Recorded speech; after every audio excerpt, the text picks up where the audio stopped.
Hello everyone, welcome to day 2 of famous painting series.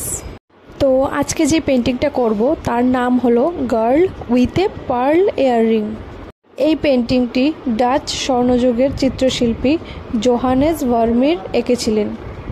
এই পেন্টিংটি করা হয়েছিল অয়েল কালারে। এই পেন্টিংটি আনুমানিক 1665-এ করা হয়েছিল। জোহানেস ভার্মির ছিলেন 17th সেঞ্চুরির একজন ডাচ চিত্রশিল্পী। তার জন্ম হয়েছিল 31 অক্টোবর 1632। তার জন্ম হয়েছিল নেদারল্যান্ডের ডেলফোর্টে। এখানে আমি যে পেন্টিংটা করেছি এটার সাইজ হলো 3.5 বাই 3.5 সেন্টিমিটার। এই পেন্টিংটা ছিল অনেকটাই ছোট, যার কারণে এটার মধ্যে ডিটেলিং অ্যাড করতে একটু প্রবলেম হয়েছিল, বাট আমি যতটা পেরেছি ততটা আমি ডিটেল অ্যাড করেছি এর মধ্যে। এই পেন্টিংটা আমি করেছি ক্যানভাস ক্লথের মধ্যে।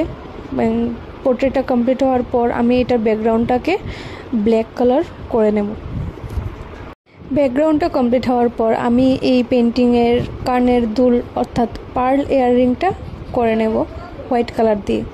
এবং পেন্টিংটা কমপ্লিট করার পর আমি শেষের দিকে এটার উপর ভার্নিশ অ্যাপ্লাই করে নেব, যাতে এই পেন্টিংটা ওয়াটারপ্রুফ থাকে। ভার্নিশ করার পর এই পেন্টিংটার সাথে আমি ওই রাউন্ড ফ্রেমটাকে গ্লুর সাহায্যে অ্যাটাচ করে নেব। And finally hair is the final outcome. ভিডিওটি কেমন লাগলো কমেন্টে অবশ্যই জানাবেন, লাইক করবেন এবং শেয়ার করবেন আপনাদের বন্ধুদের সাথে, এবং পরের সিরিজগুলি দেখার জন্য চ্যানেলটাকে অবশ্যই সাবস্ক্রাইব করবেন। Thank you.